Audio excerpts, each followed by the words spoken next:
Students, continue with the DT. DT मध्ये बेटा आज आपल्याला पुढचा कन्सेप्ट शिकायचा आहे, तो म्हणजे 3 bit synchronous binary down counter. Binary कुठला काउंटर बेटा? Down counter. ठीक आहे. डाऊन काउंटर म्हटलं की मी तुम्हाला आठवत असेल ABC असं उलट येईल आता, राईट. सिंक्रोनस आहे म्हणजे क्लॉक पल्सेस सायमल्टेनियसली दिले जातील. आधी ते बघून घेऊ. ठीक आहे. आधी 3 क्लॉक पल्सेस का 3 फ्लिप फ्लॉप येतील का 3 बिट्स आहे. काउंटर किती बिट्स आहे? 3 बिट्स आहे. तर 3 फ्लिप फ्लॉप येतील. हे तुमचे 3 फ्लिप फ्लॉप झाले बेटा. ठीक आहे. पहिल्या फ्लिप फ्लॉपला नाव फ्लिप फ्लॉप ए, नंतर फ्लिप फ्लॉप बी, नंतर फ्लिप फ्लॉप सी, नंतर काय बेटा फ्लिप फ्लॉप सी. ठीक आहे. इथं काय टी आहे, इथं आलं क्यू ए आणि क्यू एचा बार, त्याच्यानंतर टी बी, त्याच्यानंतर इथं क्यू बी आणि क्यू बीचा बार. ठीक आहे. त्याच्यानंतर टी सी, इथं क्यू सी आणि क्यू सीचा बार. ठीक आहे. प्रत्येकाला क्लॉक पल्सेस सायमल्टेनियसली येतात. प्रत्येकाला क्लॉक पल्सेस कसे आहेत बेटा? सायमल्टेनियसली क्लॉक पल्सेस आहेत, म्हणून आता तुमची फिगर अशी दिसेल. ठीक आहे. प्रत्येकाला क्लॉक पल्सेस कसे आले बेटा? सायमल्टेनियसली आलं. पुन्हा इथून इनपुट दिलं, मागच्या सारखंच याचा आउटपुट याला, क्यूएचा आउटपुट टीबीला. पुन्हा इथून वरच्या साईडला एक बाहेर निघेल अजून एक आउटपुट, तो कोणाला बेटा? अँड गेटला. आठवत आहे? तो कोणाला जाईल तुमचा? अँड गेटला. तो कोणाला जाईल? अँड गेटला. थोडं वरती काढून घेतो, 2 मिनिटं. तो कोणाला जाईल बेटा? अँड गेटला. अँड गेट असा उलटा येईल. हा झाला तुमचा अँड गेट. अँड गेटला आलं. त्याच्यानंतर याला अजून एक इनपुट येईल. तो इनपुट कोणाकडनं येईल बेटा? क्यूबी कडनं. तो इनपुट कोणाकडनं आला? क्यूबी कडनं. याचा एक आउटपुट निघेल. तो आउटपुट कोणाकडे जाईल बेटा? टीसीला. तो आउटपुट कोणाला जाईल? टीसीला. आणि फायनली इथून क्यूसी आउटपुट काढला. आणि फायनली इथून काय काढलं बेटा? क्यूसी. मागच्या याच्यात सेम अशीच फिगर होती, पण फक्त त्याच्यामध्ये उलट होतं. ए बी सी असं होतं. आता ए बी सी असं आहे. ठीक आहे. आता ए बी सी असं आहे, लक्षात घ्या. ठीक आहे. आता डाऊन काउंटर असल्यामुळे इनिशियली सगळ्याच्या सगळे 1 1 1 असतील, म्हणजे इथे 7 असेल. पहिला क्लॉक पल्स आला. आता 6 7 6 5 4 3 2 1 0 आणि पुन्हा काय बेटा? 7. मग 6 दाखवायचं आहे 1 1 0. पुढच्या क्लॉक पल्सला 1 0 1. पुढच्या क्लॉक पल्सला 1 0 0. पुढच्या क्लॉक पल्सला 3 आहे ना, 0 1 1. पुढच्या क्लॉक पल्सला 0 1 0. पुढच्या क्लॉक पल्सला 0 0 1. त्याच्याही पुढच्या क्लॉक पल्सला 0 0 0. आणि फायनली सगळ्याच्या सगळे काय येतील? पुन्हा 1. वेव्हफॉर्म मध्ये काहीच फरक पडत नाही. पुन्हा काहीच फरक पडत नाही बेटा.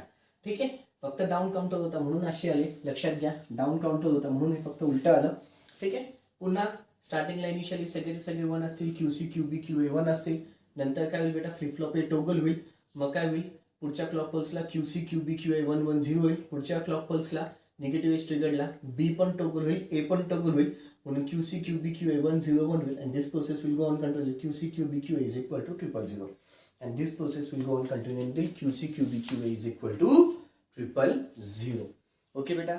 चलो व्हिडिओ पॉज करायचा आहे. आधी हेडिंग टाकून घ्यायची 2 मिनिटं. 3 bit synchronous binary down counter. Heading टाका. 3 bit synchronous binary down counter.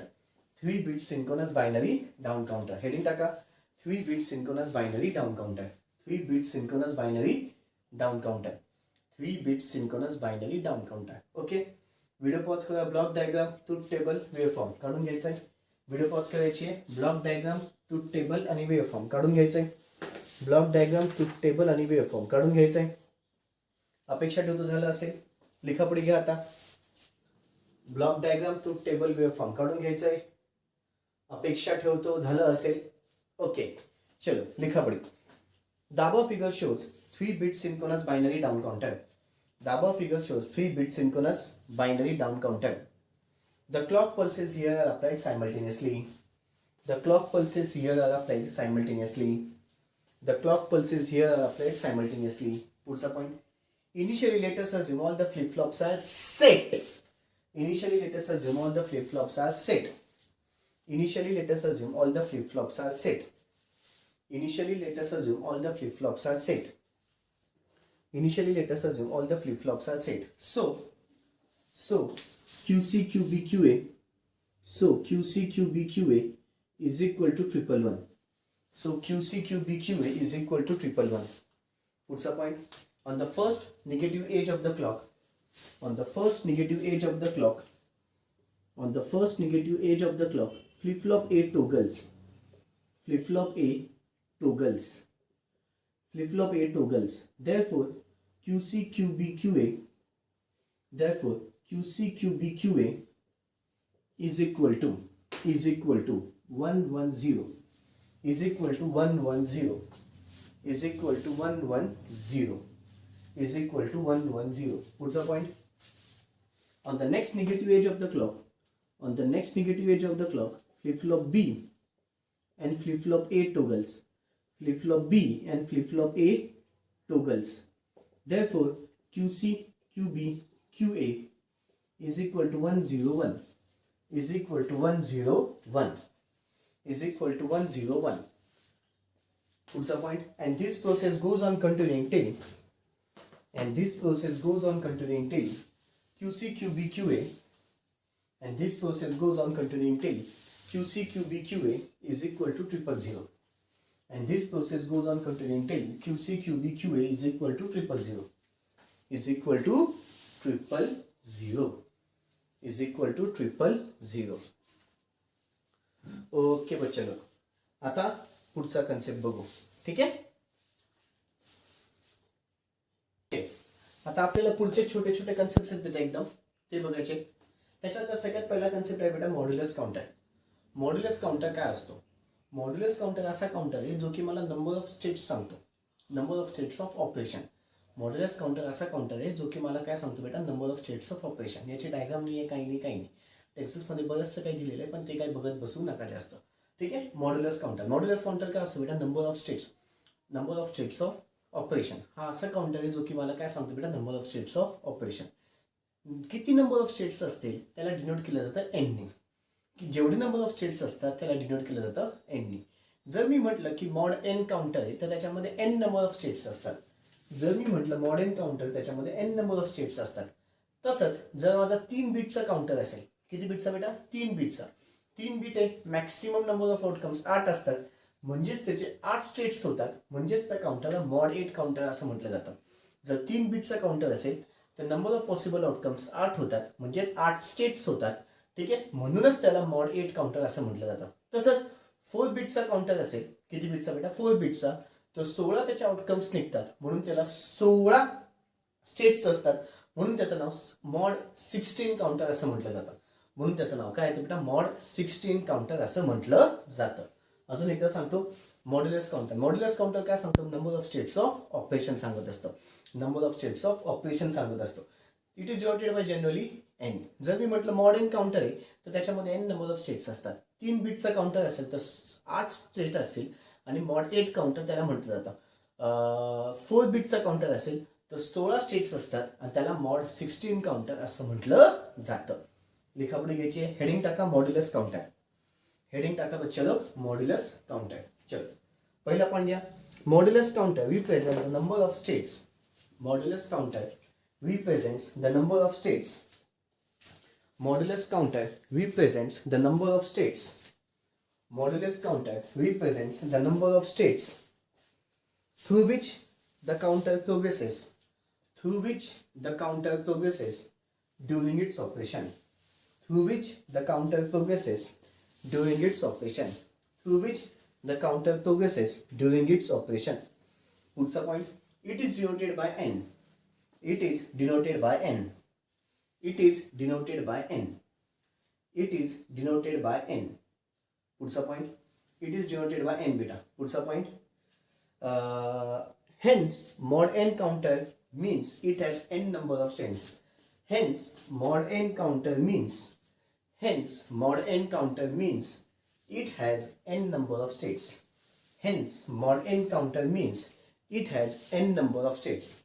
Hence, mod n counter means it has n number of states. What's the point? A 3-bit counter has 8 states. What's the point? A 3-bit counter has 8 states. A 3-bit counter has 8 states. A 3-bit counter has 8 states. 8 states. Therefore, it is called as mod 8 counter. Therefore it is called as mod 8 counter. Therefore it is called as mod 8 counter. Therefore it is called as mod 8 counter. Puts a point. A 4-bit counter has 16 states. A 4-bit counter has 16 states. A 4-bit counter has 16 states. Therefore it is a mod 16 counter. Therefore it is a mod 16 counter. Okay, पुढचे आता अजून 2 छोटे छोटे question आहे बेटा. Applications बघायचे कोणाचे आपल्याला काउंटर्सचे. ठीक आहे, त्याचं काही एक्सप्लेनेशन नाहीये, डायरेक्टली आपल्याला ऍप्लिकेशन्स लिहून घ्यायचे. हेडिंग टाका ऍप्लिकेशन्स ऑफ काउंटर. हेडिंग टाका ऍप्लिकेशन्स ऑफ काउंटर. चलो, पहिले application in digital clock. In digital clock. Second in frequency counter. Second, in frequency counter. Third, in time measurement. Third, in time measurement. Fourth, in digital voltmeter. Fourth, in digital voltmeter. Fourth, in digital voltmeter. Fifth, in A to D converter. Fifth, in A to D converter. Fifth, in A to D converter. Sixth, in triangular wave generator. Sixth, in triangular wave generator. आणि seventh, in frequency divider circuit. आणि seventh, in frequency divider circuit. Okay, आता ह्या चॅप्टरचा एक शेवटचा question आहे बेटा. Compare between counters and shift register. Heading टाका compare between counters and shift registers. Compare between counters and shift registers. 3 column करायचे आहेत बेटा. पहिल्या कॉलम मध्ये पॅरामीटर, सेकंड कॉलम मध्ये काउंटर, थर्ड कॉलम मध्ये शिफ्ट रजिस्टर. पहिल्या कॉलम मध्ये पॅरामीटर, थर्ड कॉलम मध्ये काउंटर, सेकंड कॉलम मध्ये काउंटर, थर्ड कॉलम मध्ये शिफ्ट रजिस्टर. 3 कॉलम. पहिल्या कॉलम मध्ये पॅरामीटर, सेकंड कॉलम मध्ये काउंटर, थर्ड कॉलम मध्ये शिफ्ट रजिस्टर. पटकन करून घ्यायचे बेटा 3 कॉलम. बरं, पॅरामीटर मध्ये पहिलेल्या डेफिनेशन. पॅरामीटर मध्ये पहिलेल्या डेफिनेशन, दोघांचे डेफिनेशन काय सांगता येईल बेटा. काउंटरची डेफिनेशन काय सांगता येईल. A sequential logic circuit which consist of flip flops. which consists of flip-flops and counts the number of clock pulses. तो काय काउंट करतो बेटा. Number of clock pulses count करतो. कोण. काउंटर. शिफ्ट रजिस्टर काय. Shift register is basically a group of flip flops which is use to store the N bit data. ज्याच्यामध्ये N bit data store होतो. Flip flop असा device आहे ज्याच्यामध्ये N बिटचा data store केला जातो. ठीक आहे. आणि काउंटर्स असा डिव्हाइस आहे, शिफ्ट रजिस्टर असा डिव्हाइस आहे ज्याच्यामध्ये ग्रुप ऑफ फ्लिप फ्लॉप्समध्ये एन बिटचा डेटा स्टोर केला जातो. काउंटर्स असा डिव्हाइस आहे ज्याच्यामध्ये पण ग्रुप ऑफ फ्लिप फ्लॉपच यूज केला जातात, पण तो number of clock pulses count करायला मदत करतो. पुन्हा एकदा, काउंटर काय करतो बेटा. काउंटर याच्यामध्ये पण ग्रुप ऑफ फ्लिप फ्लॉप आहेत, पण ते number of clock pulses count करायला मदत करतात. याच्यामध्ये ग्रुप ऑफ फ्लिप फ्लॉप्स आहे, पण याच्यामध्ये एन बिटचा डेटा स्टोर होतो. कशात बेटा. हा शिफ्ट रजिस्टर. काउंटर्समध्ये number of clock pulses count करते. शिफ्ट रजिस्टरमध्ये तो एन बिटचा डेटा स्टोर करेल. शिफ्ट रजिस्टरमध्ये तो एन बिटचा डेटा स्टोर केला जाईल. लिखा बडी. काउंटरच्या खाली पहिले काउंटरच्या खाली. पहिले काउंटरच्या खाली the sequential logic circuit which makes the use of flip flop. The sequential logic circuit which makes the use of flip flop. The sequential logic circuit which makes the use of flip flop and count the number of clock pulses and count the number of clock pulses and count the number of clock pulses is known as a counter. Is known as a counter. The sequential logic circuit which makes the use of flip flop and counts the number of clock pulses. The sequential logic circuit which makes the use of flip flop and counts the number of clock pulses is known as a counter. Is known as a counter. पुढचं घ्या बेटा shift register. पुढचं घ्या shift register. Shift register are basically a group of flip flop. Shift registers are basically a group of flip flops. Shift registers are basically a group of flip flop which is used to store the n bit data. Which is used to store the n bit data. Which is used to store n bit data. Comma there. 4 flip flop will consist 4 bit data. 4 flip flop will consist 4 bit data. 4 flip flop will consist 4 bit data. पुढचं आता parameter मध्ये लिहायचं बेटा. आता shift register बद्दल पण झालं. आता पॅरामीटर मध्ये लिहायचं आहे modes of operation. Modes of operation. Parameter मध्ये लिहायचं आहे मोड्स ऑफ ऑपरेशन. ठीक आहे. आता काउंटर्सच्या खाली लिहा अप और डाउन. अप और डाउन. ठीक आहे. शिफ्ट रजिस्टरच्या खाली लिहायचं आहे सिरियल और पॅरलल. सिरियल और पॅरलल. ओके झाले. पुन्हा पॅरामीटर मध्ये लिहायचं आहे टाइप्स. पुन्हा पॅरामीटर मध्ये लिहायचं आहे टाइप्स. आता काउंटर्सच्या खाली लिहायचे up counter, down counter, up and down counter. ठीक आहे. काउंटर्सच्या खाली लिहायचे आहेत अप काउंटर, डाऊन काउंटर आणि अप और डाऊन काउंटर. हे कोणाखाली बेटा? काउंटर्सच्या खाली लिहून घ्या. अप काउंटर, डाऊन काउंटर आणि अप और डाऊन काउंटर. इकडे लिहून घ्या बेटा शिफ्ट रजिस्टरच्या खाली सिरियल इनपुट सिरियल आउटपुट म्हणजे SISO लिहा. शॉर्टकट लिहून घ्या बेटा SISO, serial input serial output. पुढचं serial input parallel output SIPO, serial input parallel output. पुढे parallel input serial output PISO, parallel input serial output. आणि शेवटचं पॅरलल इनपुट पॅरलल आउटपुट. हे सगळे टाईप झाले बेटा कोणाचे? शिफ्ट रजिस्टरचे. हे कोणाचे टाईप झाले? सगळेच्या सगळे शिफ्ट रजिस्टरचे. ओके. आता शेवटचा चौथा मुद्दा म्हणजे आहे ॲप्लिकेशन. दोघांचे ॲप्लिकेशन्स लिहायचे. दोघांचे ॲप्लिकेशन्स. काउंटर्सचे ॲप्लिकेशन आपण आत्ताच लिहिले बेटा. ते सगळेचे सगळे तसेच.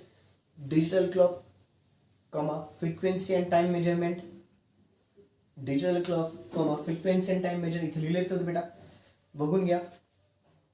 Digital clock frequency and time measurement, frequency and time measurement, A to D converter, A to D converter etcetera, A to D converter etcetera.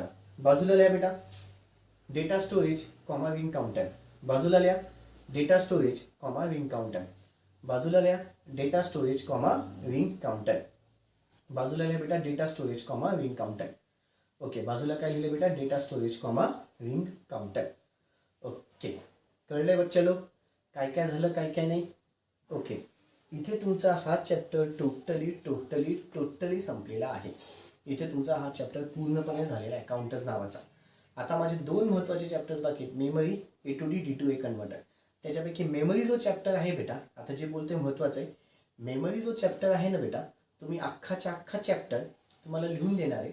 पण A to D, D to A chapter जो आहे, A to D, D to A chapter जो आहे त्याच्या मी PDFच्या स्वरूपामध्ये तुम्हाला notes देऊन टाकेल. ठीक आहे. त्याला लिहून देणार नाही, पण सगळे कन्सेप्ट एक्सप्लेन करेल. कन्सेप्ट सगळे एक्सप्लेन केले जातील. म्हणून तो चॅप्टर कदाचित माझा एकदम फटकन संपेल. त्याच्या मी तुम्हाला लिहून देणार नाही आहे, नोट्स डायरेक्ट प्रोव्हाइड करतो बेटा मी. शेवटच्या चॅप्टरचे डायरेक्टली नोट्स प्रोव्हाइड केले जातात. मेमरीज सगळ्या लिहून दिला जाईल. मेमरीज सगळ्या थेरॉटिकल चॅप्टर आहे. मेमरीजला मला साधारणपणे 5 ते 6 लेक्चर्स लागतील आणि पुढच्या चॅप्टरला जास्तीत जास्त 4 म्हणजे अजून 10 लेक्चर्समध्ये जास्तीत जास्त तुमचं DT सगळंच्या सगळं संपेल. जास्तीत जास्त 10 लेक्चर्स बेटा, खूप झाले. त्याच्या आधीच मी सगळं आवडून टाकेल बेटा. याच्यानंतर हार्डली माझे 10 लेक्चर्स चालतील. 10 लेक्चर्समध्ये अख्खाच्या अख्खा तुमचा सिलेबस संपलेला असेल बेटा. ओके. That's all. बाकीचं उद्या. थँक्यू. Good day.